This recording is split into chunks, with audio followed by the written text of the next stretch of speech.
இந்த குரு ரிஷபத்திலேருந்து மூவ் ஆகி கடகத்துக்குள்ளே வந்துடும். அப்போ கடகத்துக்குள்ளே கோச்சாரத்தில் குரு வரும்போது என்ன ஆகும்னு கேட்டிங்கன்னா, சந்திரனானது ஓகேங்களா தன்னுடைய வீட்டிலேருந்து 8ஆம் வீட்டுக்கு வந்துடுவார்.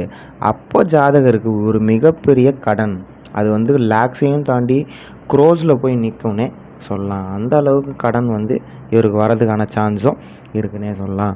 அதே நேரத்தில் இவருடைய லோவஸ்ட் டிகிரி யார், ஹையஸ்ட் டிகிரி யாருன்னு இவருக்கு வந்து குறித்து கொடுக்கணும். ஓகேங்களா, இவங்களுக்கு பலன் சொல்லும்போது பலனோட எண்டில் lowest degree and highest degree. இவருடைய லோவஸ்ட் டிகிரி வந்து பார்த்திங்கன்னா இவருக்கு சந்திரன் தான். ஸோ சந்திரன் சம்மந்தமான எந்த விஷயத்துக்கும் போகக்கூடாது அப்படின்ற மாதிரியான பலன்களை இவருக்கு வந்து சொல்லணும். அம்மாவால் இவருக்கு வந்து நிறைய தொல்லைகள் இருந்ததுன்னே சொல்லலாம். அதே நேரத்தில் இவருடைய ஹையஸ்ட் டிகிரி வந்து பார்த்திங்கன்னா சனி. ஸோ சனியை மட்டும் இவர் கரெக்டாக பிடிச்சார் அப்படின்னா லைஃப்பில் எங்கேயோ போயிடுவார்னே சொல்லலாம். ஸோ ஒரே ஒரு விஷயம் என்னென்னா இவருக்கு வந்து பிஸ்னஸ் வராது. ஏன்னா சந்திரன் வந்து 8ல் மறைஞ்சிருச்சு.